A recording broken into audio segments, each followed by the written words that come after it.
I'm going to start this one with a possibly controversial opinion. I think that if you're not using some sort of AI help in your clinical work as a vet, that you might be a little bit negligent. That's a bold statement, I know.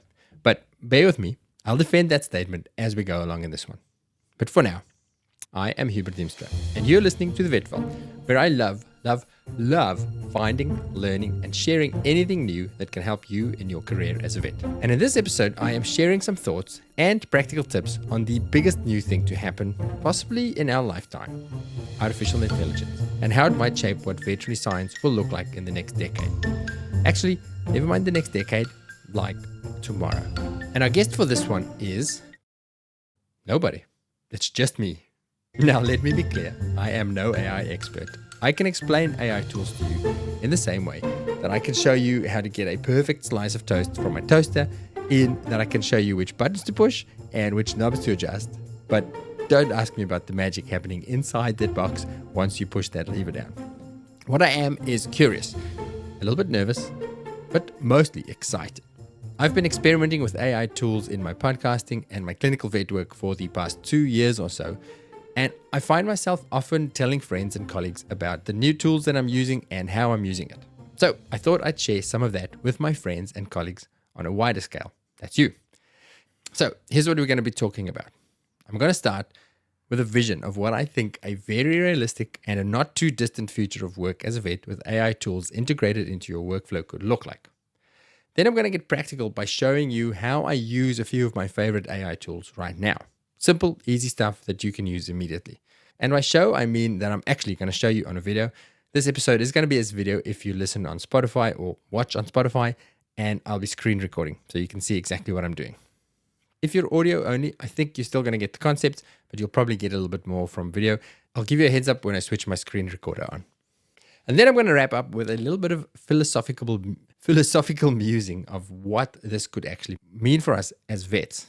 And I mean existentially mean for us at vets, which I think is a huge question. Now, before we jump in, just a quick reminder of our New Zealand Snow Conference from the 10th to the 15th of August. We're going to be hosting some top-notch education, definitely some live podcasting, but also long gaps for exploring, skiing, fishing, or just chilling in one of the world's most spectacular locations, that's Wanaka in New Zealand. We can only take 80 people in total, and we've currently sold about 55 of the tickets. So tickets are going to run out. Don't dilly-dally on this one. Go to Vets on Tour, that's all one word, vetsontour.com for your tickets. Oh, also just a quick thank you to our 2 key sponsors for this event, which is IDEX and Hill's Pet Nutrition. Drinks are on you guys. Okay, let's get into our episode for today.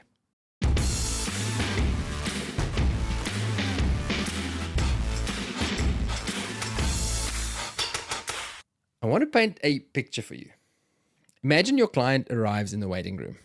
It's a comfortable lounge area, and a smiling front of house team member hands them a coffee and a tablet, like an iPad, not like a blue pill, red pill kind of tablet. Or better yet, your clinic is connected to Vedi, so a scanner at the door recognizes the pet's microchip, which brings up the pet's record on your practice management system, which triggers a message to your client's phone to start a chat, or to the iPad that you've just given them. On the screen on that tablet or on their phone is a perfectly polite AI avatar of the best client care person that you've ever met. Or it could even be your face and your voice. So the AI says, "Hi, Mr. Smith. I see you coming in today because Jax has been vomiting. Before we start, can we just check that we have all of your correct details?" And it goes over phone numbers, addresses, everything. It never forgets to do this, unlike most human CCRs eventually do. Then it goes on. "Now, can you tell me a bit more about what is happening to Jax? When did the vomiting start?" The AI then proceeds to collect a perfect history, never forgetting to ask about their diet, or toxins, or deworming status, or tick preventatives, or any of the other stuff that I sometimes, actually often forget to ask. Or maybe it doesn't even have to ask those questions, because it is built into your practice management software, and it has access to every record of every patient.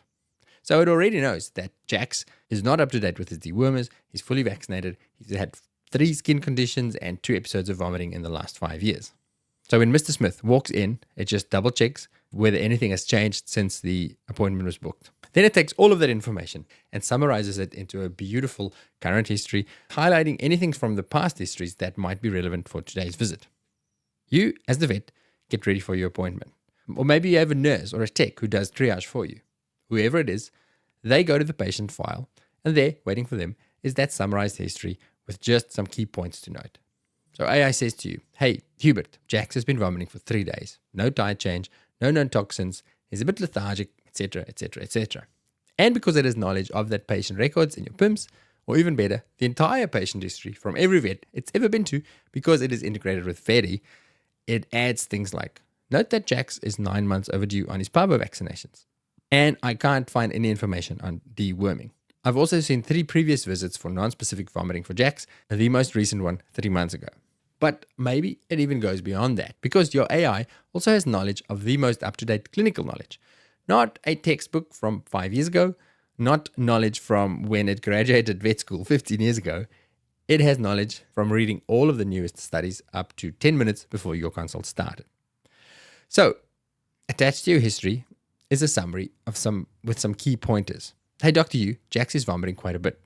I see that at his last visit, his sodium and potassium ratio was on the edge of normal, and notable also a lack of deworming. So I'd consider checking his electrolytes to make sure he's not a sneaky Addisonian patient, and maybe starting with some fecal tests. Let me know what you find on the clinical exam. So you go in, you start your consultation. You have just saved yourself 5 to 10 minutes of history taking, and you can go straight to connecting with this client, doing all the vitally important trust building exercises and not getting bogged down and standing there with your notebook or your computer and saying, well, when did the vomiting start? How long has it been vomiting? Let me read through the history to see what happened last time. Time saved, more efficient, more connection. And maybe during the consult, you even have the AI open somewhere in the background. The client knows it and you know it, and you and the client and the AI all interact together. Let's give our AI a name. I picture it integrated throughout the hospital like Iron Man's AI, Jarvis. So let's call ours Jarvis as well. So you examine Jax, you ask a few more questions, you chat to the owner, and you chat to Jarvis.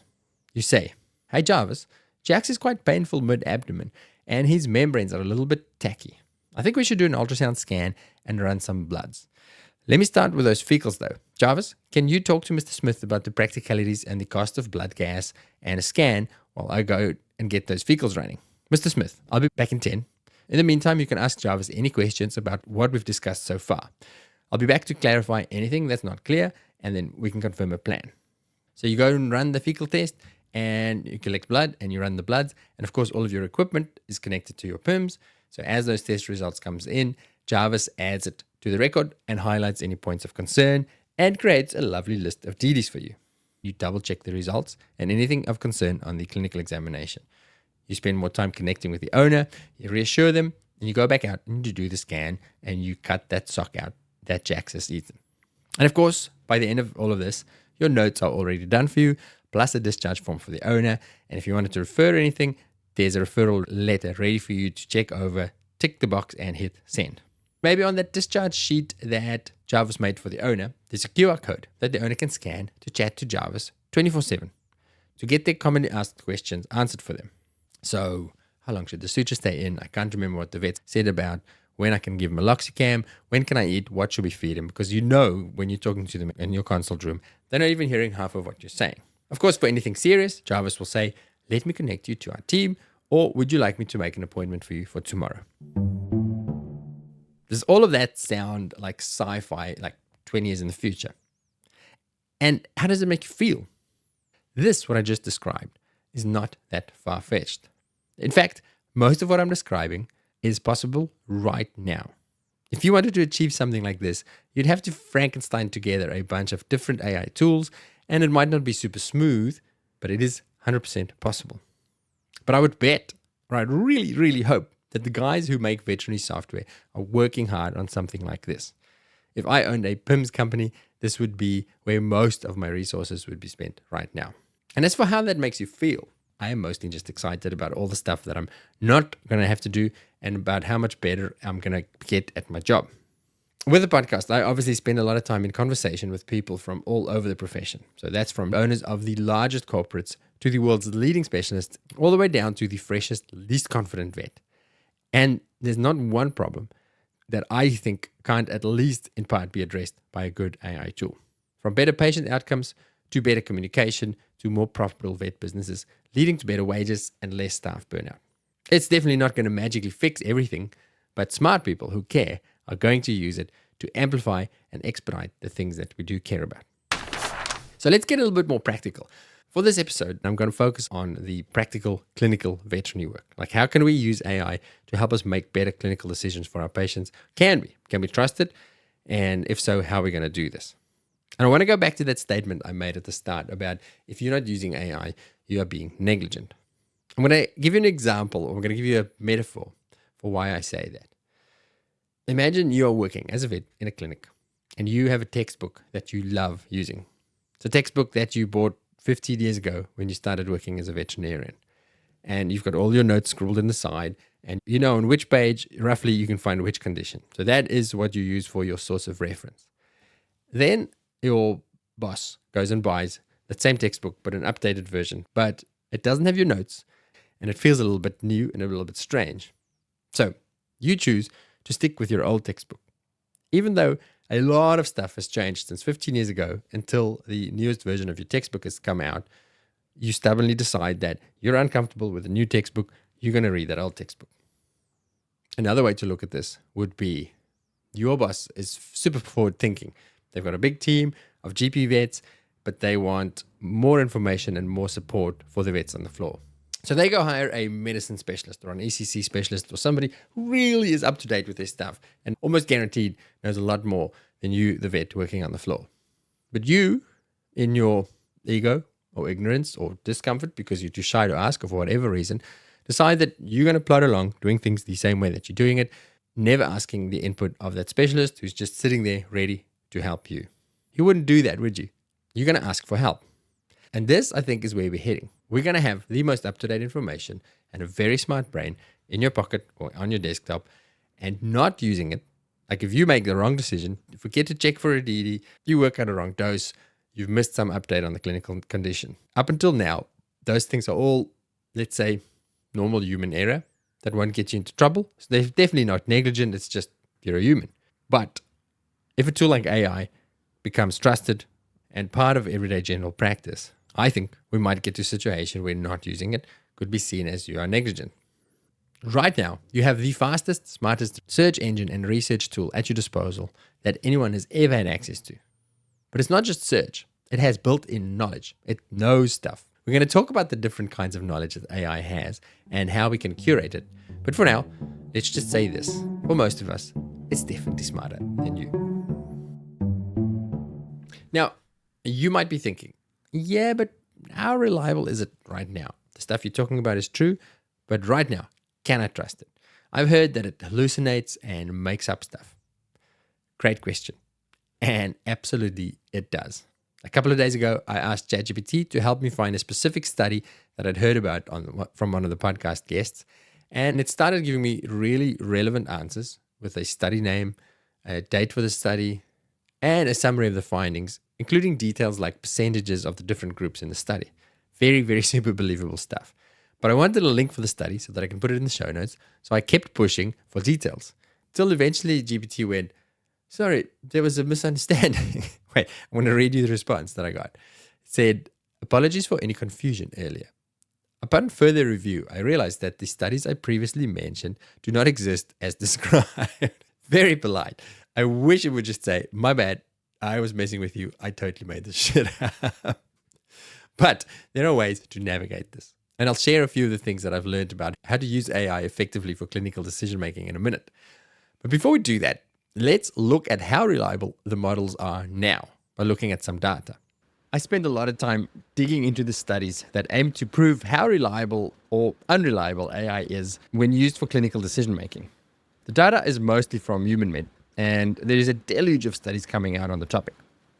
Now, one thing that I will say is that a big problem with reading the data on this is that by the time a study is published on AI, it's kind of outdated because the AI model that was used in the study has inevitably been replaced by a newer model that is significantly better than the previous one.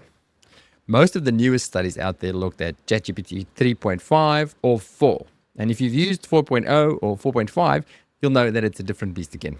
Same goes for the latest iterations of Claude, of Grok, of Gemini, all of them. There's a common saying in the AI space that says, AI today is as bad as it's ever going to be. So it's hard to draw solid conclusions. But that's all that we have. So here goes.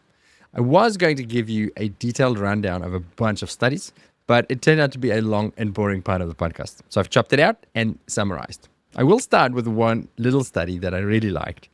There was a study that evaluated clinical decision making by asking 3 study groups to make decisions on the same 6 challenging medical cases. The first group was doctors working by themselves, who were 74% accurate in diagnosing these cases. Group 2 consisted of doctors using an AI to help them. And they did a little bit better, but not much, with a diagnostic accuracy of 76%. But for group 3, they took the humans out of the equation and gave the cases to AI alone. And this time, we had 90% accuracy. That is a little bit humbling. If you read the analysis, the conclusions state that the doctors using the AI didn't really trust the AI, and they kind of let their own knowledge override the AI suggestions. So basically, it was a problem of ego. But beyond that study, looking at all the studies that use AI in different scenarios to try and get an indication of how good it is compared to humans, the takeaways time and time again is that a good quality general AI like ChatGPT is about as good and often a little bit better than a generalist physician. Answers from specialists are still generally better than AI, but when specialists evaluate answers from both GPs and AI, they prefer the AI's answer about 65% of the time. It was okay at triage and making treatment plans when provided with initial non-specific histories, but it gets better and better the further down the diagnostic pathway we go, performing best when it came to making final diagnosis, when all of the information of a case is presented to it. There was another study that showed that a specifically trained medical AI scored in the mid-80s on the final medical exams in Germany, and GPT scored 0.1% higher than that. Now, 85% isn't 100%, but my question is, what did you score in your final exams? I found one study that compared MedPalm 2, which is a large language model fine-tuned on medical data, with ChatGPT 4. They found that better prompting of GPT-4 led to better answers compared to more training of the medical model. In other words, better questions led to better answers, more so than giving it more specific knowledge and more information. So, what I am taking away from all of this? Number 1, it's far from perfect. In 2025, you still need to understand your cases and have your own knowledge and experience to give you context. Number 2, but it's pretty bloody good. Number 3, it's not a textbook. It is a thinking partner, like having a very smart colleague with you. Number 4, and like with a very smart colleague, the better the quality of your questions are, the better the answers will be that you get. This is why I think we will not be replaced yet. Your clients are going to use it. They're already using it to get some very relevant information, but they don't know which questions to ask. We'll circle back to what I think our roles are going to look like in future, but I think provider of context and information filter are definitely high up on our list of tasks that we still need to do. Something that I want to double click on is the difference between those general AI models that have been trained on all of the knowledge in the world versus the subject-specific models with a limited knowledge based on your choosing. I've made quite a few AI tools for myself for work and also for the podcast. For example, I have an AI that uses all of the show notes from our clinical podcasts as its knowledge base, as its brain really, and nothing else. So I can ask it questions that relate to things that we covered in the podcasts, and it will pull information from all of the relevant notes. It's super useful and mostly really reliable. And I've also asked it to tell me that if I'm asking it a question about something that we haven't covered yet in the podcast, that it should say to me, sorry, I don't seem to have information on that topic. So I have a pretty good idea that it's not trying to BS me with its answers. Another one that I'm finding really useful that I made is an AI assistant that limits its answers to all of the open source small animal consensus statements from the last decade or so.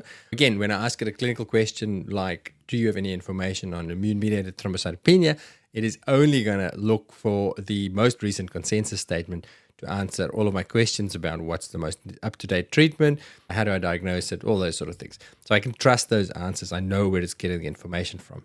By the way, the 2 AIs that I've just mentioned are available to all of our clinical subscribers at no additional charge. So you can check it out at vvn.supercast.com. That's VVN for Vet World Network.supercast.com. So that's in addition to our clinical podcast. So I like these two AIs because I know exactly where it's getting its information from. Versus, as I said before, when I ask an open model like ChatGPT, I worry that it might provide me with an answer from the naturopath's vet blog or a textbook chapter from 1992 that says you should use metronidazole for hemorrhagic diarrhea. You shouldn't, by the way. Which made me wonder, how does those general AI models choose which information to use? So I decided to ask an expert. I asked ChatGPT, when I ask you a veterinary clinical question, how do you decide which information to prioritize to give me as my answer? Here's what it said. That's a great question, and one that is especially important in fields like veterinary medicine, where accuracy matters significantly. Here's how I approach prioritizing information to ensure accuracy and minimize potential harm. Number one, relying on credible sources from training.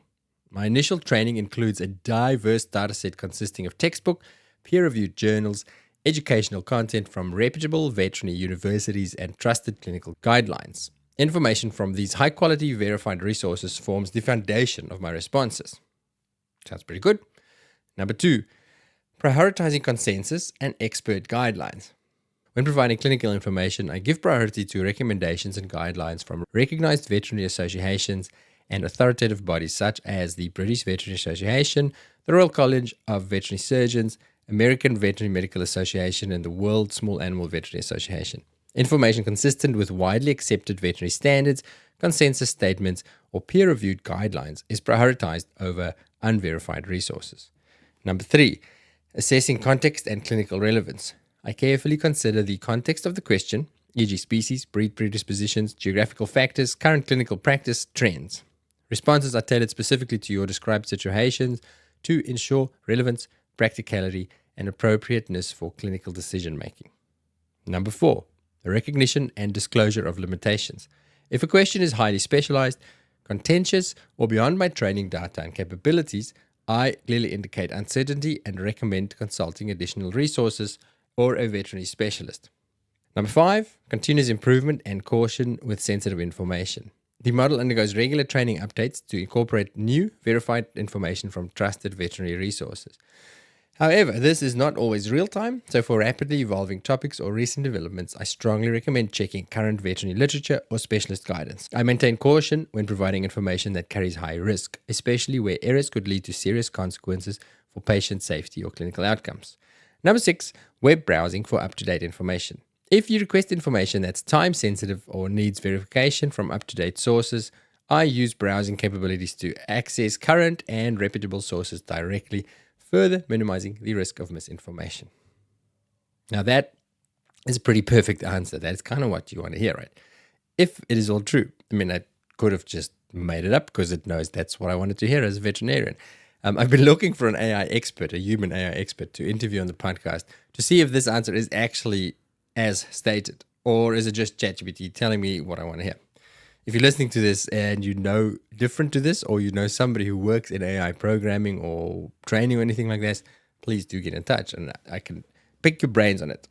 I did also ask it if I'd ask it for a web search, how does it prioritize its information then? And it's very much the same sort of information. Prioritize credible veterinary organizations and institutions, and it lists a bunch of them. University and specialist centers is its second source. Then regulatory agencies like the Veterinary Medicines Directorate, the European Medicines Agency, and the FDA, then peer-reviewed literature and databases, and then reputable veterinary resources and trusted platforms. It does not list the vet vault yet. I'm going to have to work on that. Sites that clearly disclose their authorship, which are experts with credentials, and their methodology or editorial standards are prioritized.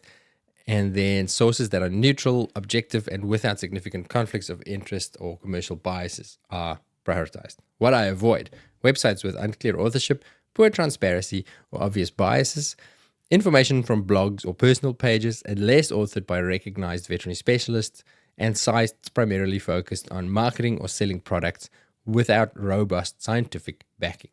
Again, perfect answer. If that's true, and if it can achieve what it says it's doing, that's pretty impressive. And we wrap it up with what it says are its limitations. It says, despite these careful processes, there remain limitations. My knowledge has a cutoff date, which is October 2023. In my case, that was asking ChatGPT 4.0. Now, while I strive to prioritize accuracy and reliability, occasionally inaccuracies or outdated information may still appear, particularly regarding rapidly evolving fields. This is why your professional judgment and verification from current veterinary sources remain crucial.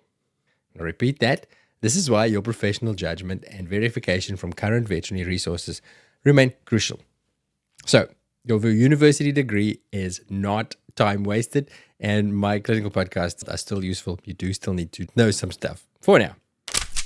Now, as promised, I'm going to show you a few of my favorite ways of using AI in practice right now in the first half of 2025. First, I'm going to tell you what's working for me when I use open models like ChatGPT, which is what I use most often. But I am going to mention another one as well. I like ChatGPT as a thinking partner rather than just a source of information. It certainly has the capacity to provide information, but I don't 100% trust it when it comes to potentially consequential decisions. In other words, I love it to help clarify my thinking and to help me come up with things that I didn't think about and to explain things to me that I don't really understand, which is really good at. But I'm not asking it to give me the dose for IV insulin or to give me the protocol for treating a DKA patient, or at least not without checking its references, which I will come to in a moment.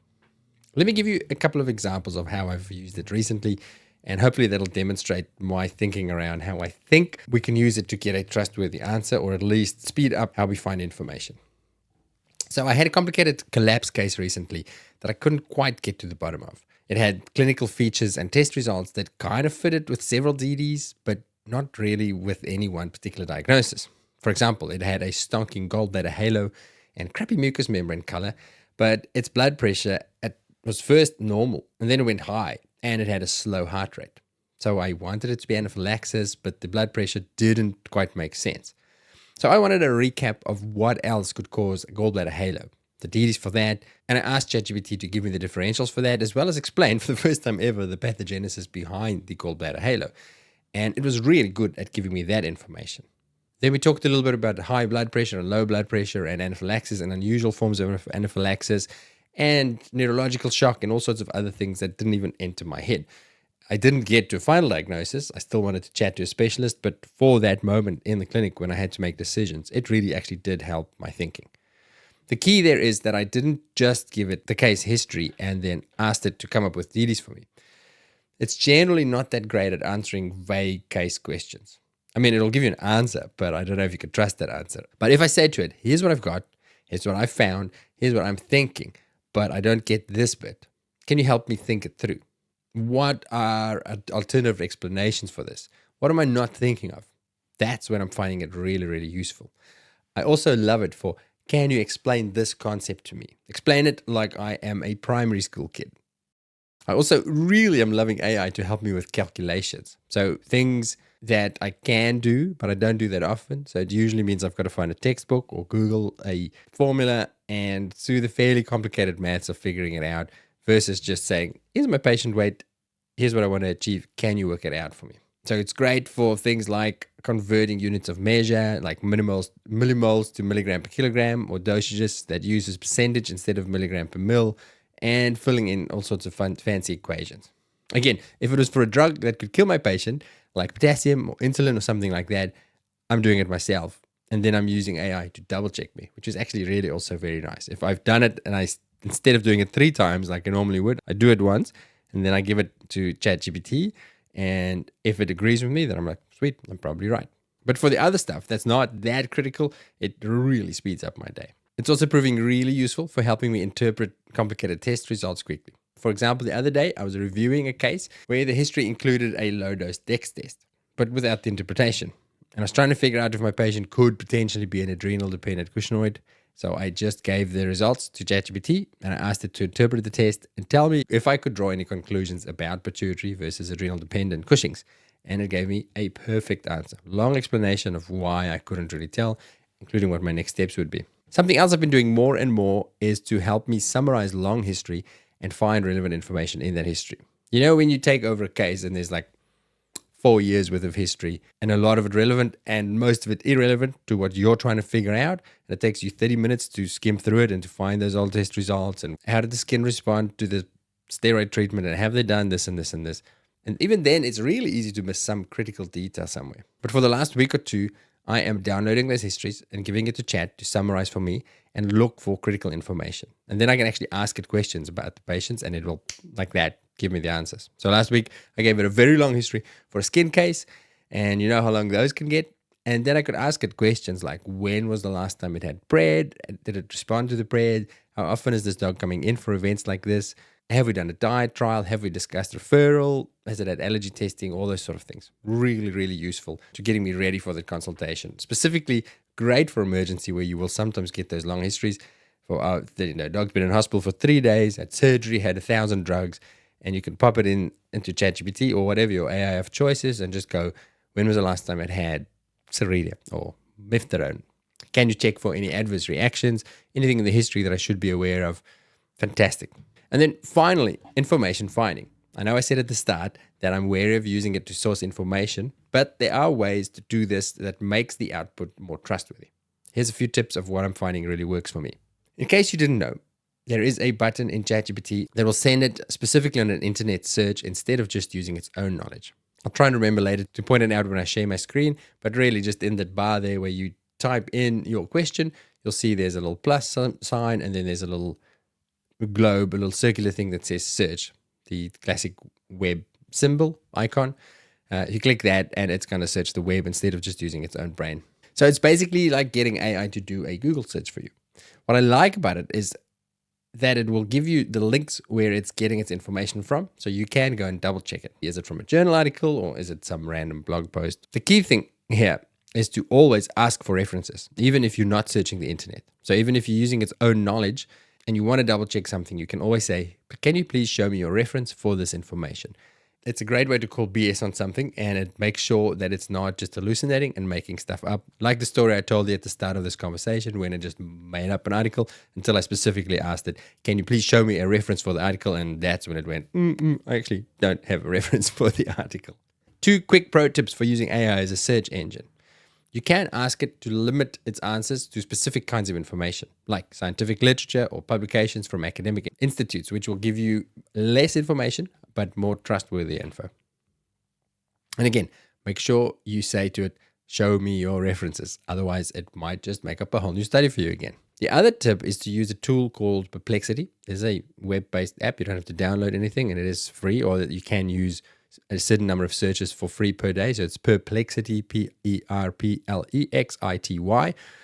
And that is an AI site that is trained just to search. I think it still uses ChatGPT as well as Claude and another couple of AIs, but somehow they've trained it to be very good at deep searches. Whereas GPT can be a little bit lazy, and then it can sometimes just consult 4 or 5 resources, where Perplexity will often look at something like 20 resources. Perplexity is also better trained at being fussy about where it gets information from. Plus, you can select different search modes. So instead of having to prompt it to say, just look for academic papers or something like that, you can select a mode that says search the entire web, or just academic papers, or social discussions like Reddit or things like that. And like a GPT search, it also provides you with detailed links for every answer that it finds for you. So you can go and double check the ones that you really want to. Basically, Google is dead. Although, having said that, most Google searches now is also backed by AI. Then there is the other way of using artificial intelligence, and that is to put it in an assistant of some sort that uses just a very narrow defined knowledge that you give it. So in other words, you can make your own AI assistant of some sorts. Now I'm going to share screen to show you how I do it. There's a couple of ways of achieving it. I use this all the time. I told you earlier about the consensus statement bot, as well as what I call the key to the vet vault, where I have the show notes that people can search. And that's basically how I use it. And there's a couple of ways of achieving it. So give me a second. I want to pause this, and I'm going to screen share, and we will go through it. All right. So the first way of making your own AI tool. So if you've not come across Google's NotebookLM, then you're missing out. I want to talk about a couple of ways that I do use, or have used, and think that you could use Google NotebookLM. So a little bit of background. Google NotebookLM, as the name suggests, it is a Google product. To use it is free, but you do need a Google account. So a Gmail email address really is what it comes down to. You can use it as an individual user. There is also a paid version that gives you a lot more data. Basically, you can ask a lot more questions and use bigger sources. But even on the free version, I can create notebooks, and I can share my notebooks with up to 50 other Gmail users or Google users. So what is Google Notebook LM? This is your home screen. So basically, in simple terms, you can create notebooks of a particular theme, and in your notebook, you can provide resources that all fits with that theme. So, for example, that could be a clinical topic. You could even make it a patient. If you have a really complicated case, you can store all of its notes in this particular folder, and then you can chat to it, ask it questions, and ask it to draw on all of the sources of information that you provided to come up with sensible answers for your specific case. So let me show you. Create a new notebook and upload sources here. As you can see, you can add stuff from your Google Drive, so Google Docs or Google Slides.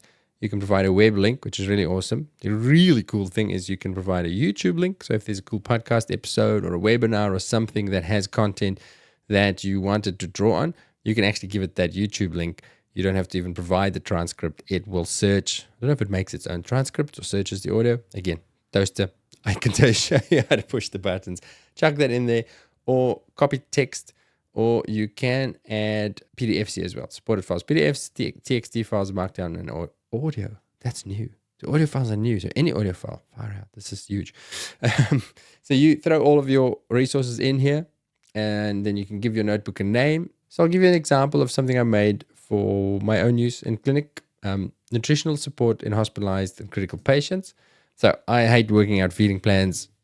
It's boring, but it's important. And because it's boring, I don't do it as well as I should for my hospitalized patients. So what I did, I went on a Google hunt and I looked for resources, valid resources that I like, PDF files, textbook chapters, and I chucked all of this, added this all to my Google Notebook.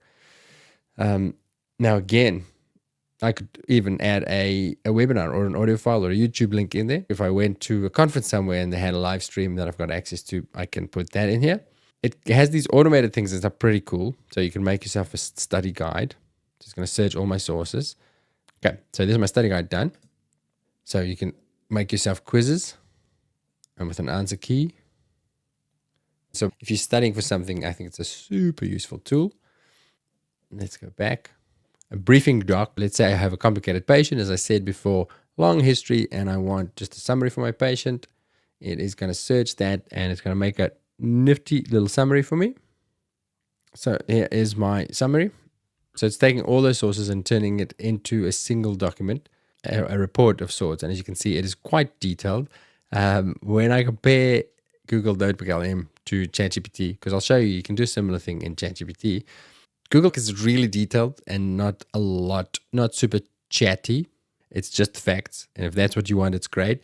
If you want somebody who adds a little bit of flair or chooses a personality or talks to you about things, chats to you about things, ChatGPT is going to be the one that I'm going to show you how to make a similar sort of a thing. But facts only, and it's kind of suits our profession, really.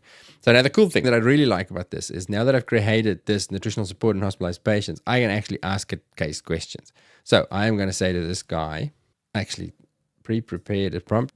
Let me quickly find my prompt here. So I said, work out a feeding plan for a 14-kilogram dog with sepsis, anorexia for 3 days, feeding via an NG tube, feeding Hills AD. So as you can see in my folders here, I have included, in addition to feeding guidelines and all the RAR requirement things and all of that, I have got the contents for Royal Canin recovery as well as AD with chicken. Those are the two main ones we use where I work. So if I want to work out how much to feed an animal, I can just tell it which food, and it has all the information it needs on that food. So I'm going to go send it. It's going to take about 10, 20 seconds to work out my plan for me. All right, there we go. Based on the source provided, here's a suggested feeding plan for your 14-kilogram dog. Then it's going to go through, calculate the resting energy requirement, and it shows you the formula that it's using. So it thinks through the plan for you, so you can see what it's thinking. And all these little numbers are references from the notes, which is amazing. So it shows you which documents in your folder it is drawing on to give you the information. And you can go double check it if you want and figure it out for yourself. And then it is taking the Hills AD information and working it out, chunking it into that formula there. So then we have a detailed plan. It says day 1, provide a third of the calculated daily caloric intake with 2/3 water dilution. And it's going to work it out for me, blah, blah, blah. Day 2, day 3 plan. Feeding method and frequency. So for a 14-kilogram dog, this would be maximum of 140 to 168 mils per feeding. So it's a completely detailed, worked out plan, much better than I've ever done in my entire career. It talks you through tube management and important considerations. I wonder if I could summarize this because that's actually a little bit too much. Let's ask. So I'm saying, can you summarize this into a quick reference guide for my nursing team, just showing volumes and frequency for the next 3 A's? Shoot. And it's done exactly that. A very short thing that I could print out and stick on a cage. Isn't that amazing? So that is Google's notebook. I use ChatGPT for a lot of things, and I'll show you how and why in a second. But for this, I'm even thinking for practice protocols. If you have protocols around finances or client complaints or anything like that. Oh, the other thing that I didn't mention, kind of don't want to mention it because it's too cool and it's going to put me out of business one day as a podcaster. But you can generate a deep dive conversation or an audio guide. So you can turn all of this basically into a podcast. So you can make yourself a podcast on any topic you want. Let's say I want to learn a little bit more about sodium problems in dogs. Chuck it a bunch of information, say generate a deep dive conversation, and it's actually not bad at all. I don't know if you can change the voice now, but you can listen to it in your car and update yourself. Okay, the next one, and the one that I use most often is ChatGPT. I'm sure there are other softwares out there, but I'm comfortable with ChatGPT. I've been using it for a while, and I get great results with it, so that's what I'm going to show you. So I am on ChatGPT on the paid subscription. That is about $20 a month. And I'm going to show you why I am on the paid plan, why I like that versus just the free plan. The free ChatGPT is still an amazing tool, but for what I want to achieve with it and for how I think you can use it in practice, I think there's definitely value in the paid plan.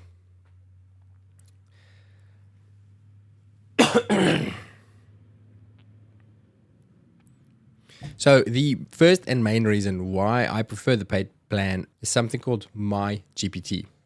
So let me show you what I mean. So if you logged in to ChatGPT, usually you'll have just like a chat history there on the side. But if you look at mine over here, I have a list of fixed things there. And so these are all assistants, AI assistants that I made for myself using a specific data set for the ChatGPT or for the AI tool or assistant to use as its brain. So very similar to the notebooks that I just showed you in Google, in that you can create a task-specific tool that draws on information that you provided. So why do I use ChatGPT rather than NotebookLM? Why pay when there's a free version out there? There are a couple of reasons for that. One is just kind of convenience. I'm already spending a lot of time doing other things on ChatGPT, and my ChatGPT account knows me and my work. I've been using it for 2 years, so I don't have to keep telling it who I am and what I do. It remembers it. So it's kind of tuned to me and my style and my work. The next reason is multifunctionality. With ChatGPT, I can send my queries to the internet. It can write stuff for me. It can help me problem solve using its own brain versus just the stuff that I provided it, versus the notebook, which is a lot more specific and a lot more robotic almost. On ChatGPT, when I make a specific GPT, so in a specific assistant, I can also tell it exactly how I want it to respond, in what kind of format, and what the exact output should be every time that I interact with that specific tool that I've created. And then the last thing is the ChatGPT app. It makes how we interact with it a lot more versatile. So I can type something on my Mac, and then I can pick up that same chat on my phone on the app, and I can talk to it like a person, or I can show it a picture, or it can read text for me. I can record onto it, or I can even ask it to make me a picture. Its image creation in the last week or two has just skyrocketed to a next level, or make me a graph or summarize. So I just find it's a lot more versatile versus NotebookLM, which is very task specific. So let me show you how to make your own tools in GPT. But before we start with making a GPT, I'm going to give you a pro tip. And that is around prompting. So prompting a GPT correctly will make a big difference to how it performs. So you need to tell it exactly what to do, exactly what the outcome should be, what to avoid, all those sort of things. And doing it in a sensible, structured, detailed way is actually quite time consuming. Not days and days, but you're going to spend a good half an hour or an hour or so creating a great detailed prompt. So here's my tip. Before you start building your new assistant or tool or GPT, get ChatGPT to write the prompt for you. This way you can just brain vomit all the things you want to achieve, and you can even do it in a conversation instead of typing it. So again, on the a phone app, and you can do it on your Mac as well. Hit this little speech button. So if you look at my screen, that over there will let me talk to ChatGPT instead of typing. And I would just start saying, hey, I need help with creating a detailed prompt for a new GPT that I'd like to create for myself. Here's what the tool needs to achieve for me. I'm going to provide it with this kind of information. I want it to answer me only using that information, or alternatively, I want it to use my information, but feel free to add to the answer using your own knowledge or knowledge from the internet. You can pick what you want to do. Add to it to say, here's an example of my ideal answer. Here's a template that I'd like you to use every time. Avoid doing this. Never say this. Keep your tone friendly or make it highly professional. Anything really that will help you formulate that prompt nicely. So again, brain vomit, talk to ChatGPT, give it information overload. And then you say, can you turn what we've just discussed into a detailed prompt for me that encapsulates all of this in a structured way that will give me reliable outcomes every time? And boom, it's going to make you a lovely prompt in 30 seconds. You just copy that and use that as your instructions for your new GPT assistant. So now we have our prompts. Here's how we build our own GPT. I'm going to say explore GPTs. So I'm logged in here on my paid subscription. I actually have a team subscription, and I'll tell you why in a second. So explore GPTs. You are going to say create. And there's two ways of creating. Either configure is where you manually do it yourself. So if you have that lovely prompt of yours, you're going to give it a name, test, bot, and you're going to give it a one-sentence description. So let's say practice soaps. And I'm going to say store and recall all of our standard operating procedures, blah, blah, blah. You get that? I'm sorry, terrible. That's why I like to talk instead of type. As you can see, I'm dyslexic when I type. Then this is where you're going to copy and paste the prompt that you produced earlier. So bang it in all there. Next is your knowledge base. So whatever you wanted to draw its information from, you're just going to say upload files. So you're going to click on that and drop and drag or download from your computer or wherever it is. Multiple files, long PDFs. And that is going to use that then. It's going to look at that information every time you call on that specific task. So for example, I built myself an email assistant. So I have a bunch of emails that I write fairly frequently. Same sort of email, but not the exact same email. I used to use an email template and then just fill it in. Now I've given all those templates to a GPT and they all have a name. So now instead of writing that email, I will just go to my GPT and say, please write an email to Jane. She's a new guest on the podcast. Please use my Thrive podcast episode, new guest template. Here are the topics we get. So I'll fill in all the extra details and boom, it spits it out for me in an email that is almost good to go. So anything like this is where you're going to upload your files. Capabilities. Do you want it to be able to search the web? If I want mine to just look at my references, so my clinical tools that I build for myself, for example, the consensus statements assistant, I switch off web search as I don't want it to go looking for its own information. Canvas, I'm not going to get into. It's just the format that it gives you the answer. Canvas is a format where you can co-work. It's almost like a Google Doc that you work on the document with GPT. But if you just want simple answers, you can switch that off. Do you want it to be able to make pictures or not? Most of mine I do not. Code interpreter and data analysis I always switch on because I really want it to be able to look at data. I think that's the right answer. That's what I always select and it works for me. And that is really it. It is as simple as that. That's the one way of doing it. Or you can do create and it will just talk you through it. So that's what I did before. I actually find I get there faster if I just use the configure option. But using it that way is maybe a great way to start. But if I know exactly what I want, I don't need it to handhold me and namby-pamby me through the whole process. And once you are done with it, you just say create. And then it's going to ask you about sharing options. So who do you want it to be a tool just for you? Do you want it publicly available or just for people with the link? And that really is as simple as that. You can always go back to it. So I'm going to go back. So if I say, so let's say my email assistant that I talked about earlier, I can click that down button and I could just click edit it. And then I can change my prompt there, or I can add more files to it. I can just upload more files there, and you change anything and just update it over there. Or you can share it as well. There's the share button. And is it available just for myself or for anybody else? So this one is obviously for me, my personal email one. And when you're done, you just say update And there it is, ready to roll for the next round. Quick note on the team subscriptions. Why I like the team subscription: I have an assistant that works with me, and several of these tools I want her to be able to use as well. So I make a tool and then I just make sure that she has access to it as well. That means we don't have to double up. So for example, in a practice scenario, if you have the practice GPT or the practice ChatGPT account, I think it's about 20 US per person per month as well. And you don't necessarily have to sign up everybody. You just need to make sure that different people can log in from different places. With the team account, I can keep a lot of this private and my chats stay mine. So I can still use my team account as a normal ChatGPT. It doesn't have to be in this. I can still ask it problems about my psychological problems and use it as a therapist. And I don't necessarily want to see the rest of my team see those chats. So those will remain private. But anything that I share with them, they'll have access to as well. One other cool thing, I'm pretty sure this is part of the normal paid plan, not just the team subscription, but either way, Projects is a pretty cool tool as well. So it's kind of like a GPT, but not so much for repetitive tasks. It's more for a finite, or this is the way I use it, a finite start and end date project that I need to use, but I need to keep a lot of information in the same little box so that I can refer back to it later. So you just make a new project. And so, for example, for Vets on Tour, for Wanaka, I've made a project over there. So these are all my different chats within that project. And the same thing, I can open my project and I can add files to it.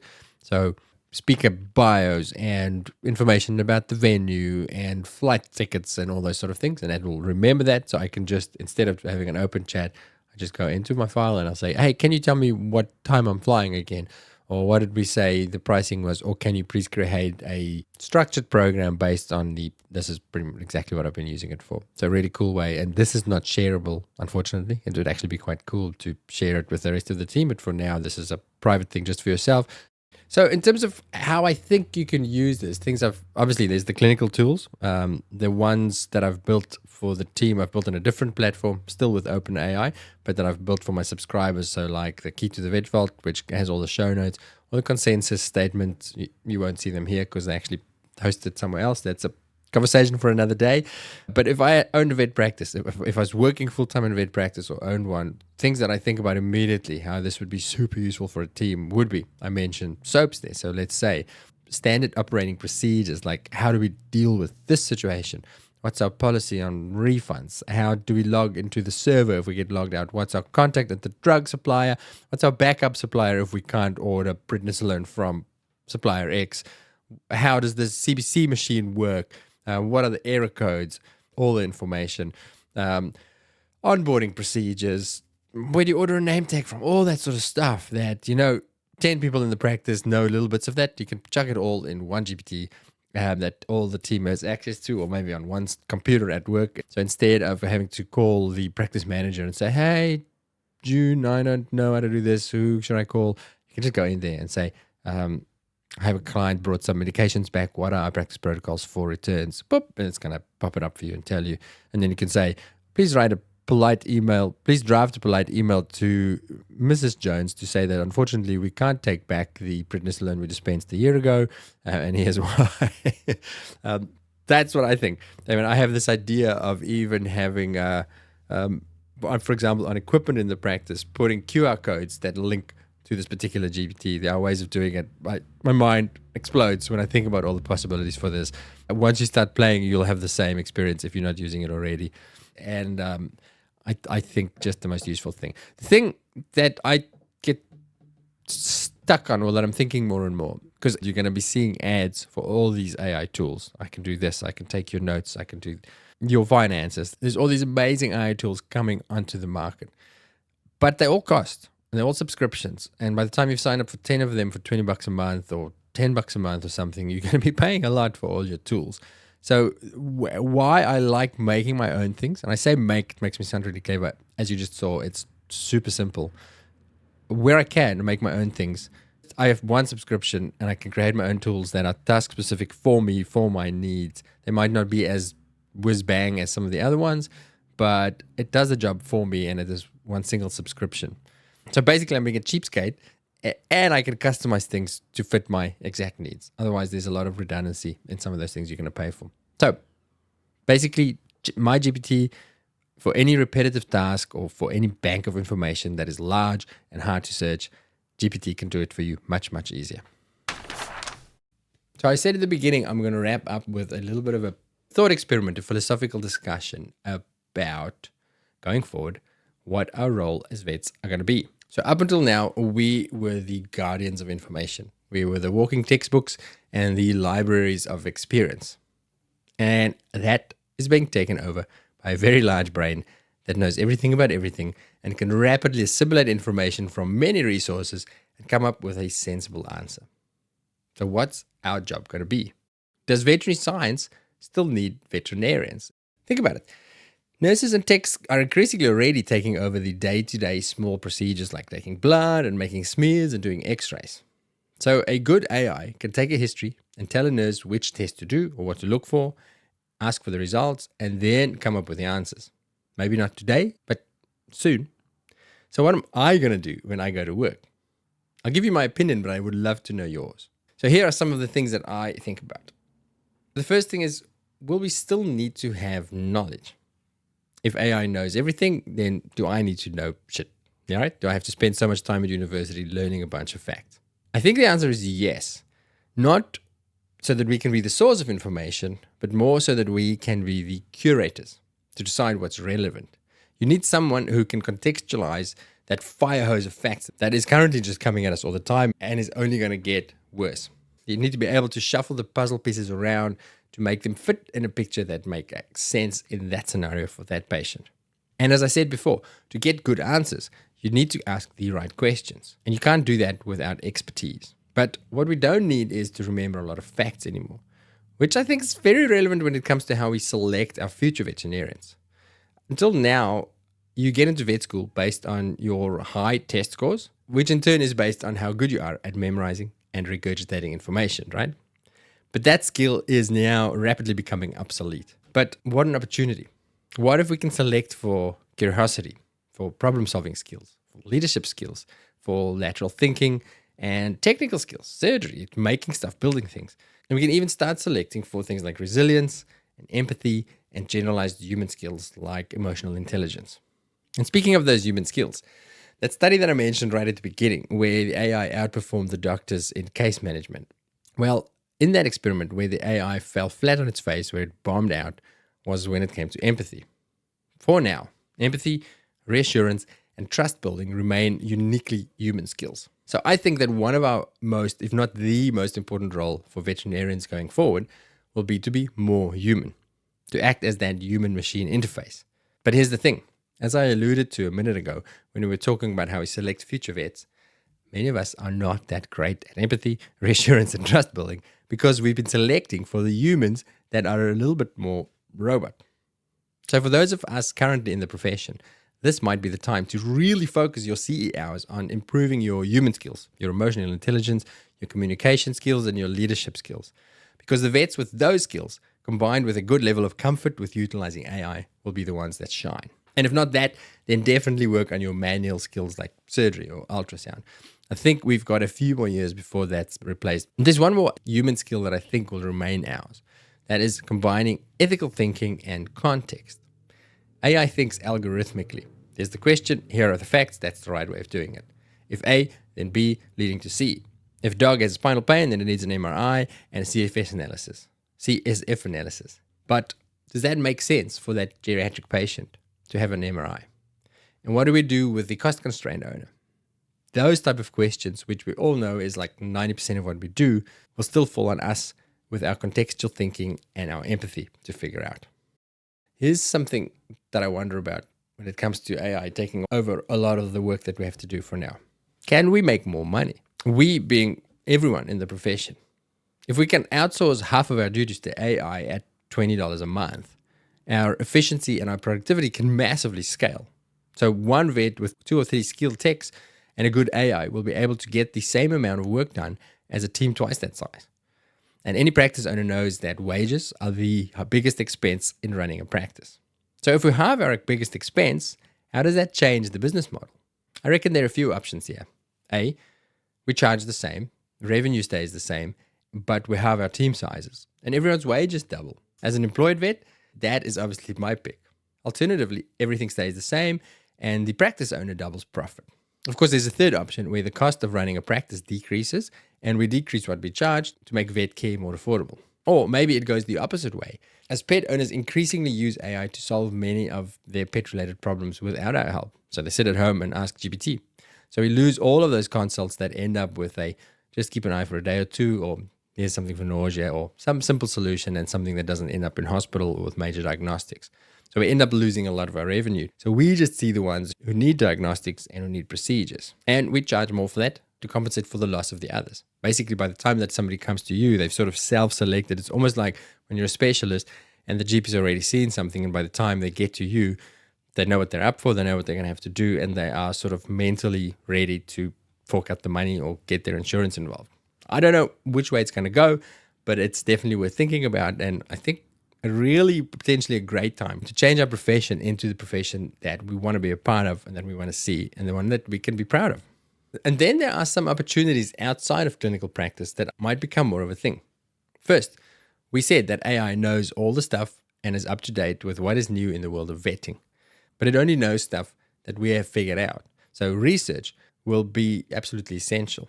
Conveniently, many aspects of research will become or are already much easier, making it more accessible to those of us outside of traditional scientific institutions. Suddenly, you can search and process large amounts of data in seconds, and you can have a very smart assistant who can help you with things like statistics and even writing papers for you. But what we do need more of is curiosity to want to figure stuff out and the drive to do it. I personally think that the rate of progress on veterinary science, like in medicine, will exponentially increase, ironically making the need for a way to keep up to date with all of this progress even more acute. Okay, I think that's me done. This episode has taken me 3 times as long to put together than I originally planned, and it's also 3 times as long because there's just so much to talk about. And every time I thought I was done, something new and shiny would pop up that would make me add something or take something out. But we're going to pause it there. Again, the more I talk to people about this, the more I realize that we are all in the same boat and we all have a bit of FOMO or a lot of FOMO because we know that it's something big, but we can't keep up. So maybe an AI for Vets online community where we share our trials and tribulations and have a think tank for new ideas is a solution. If you think it's a good idea, send me an email at info@thevetvault.com. That's info@thevetvault.com, or fill out our contact form at thevetvault.com. Thank you for listening, and we'll see you next time for a normal episode, back to normal programming with me and a guest.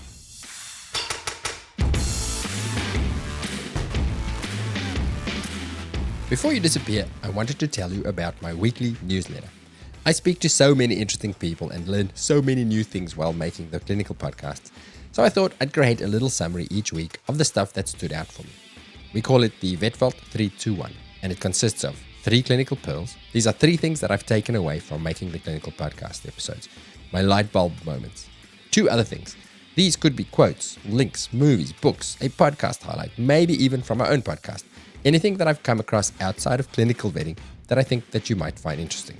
And then 1 thing to think about, which is usually something that I'm pondering this week and that I'd like you to ponder with me. If you'd like to get these in your inbox each week, then follow the newsletter link in the show description wherever you're listening. It's free, and I'd like to think it's useful. Okay, we'll see you next time.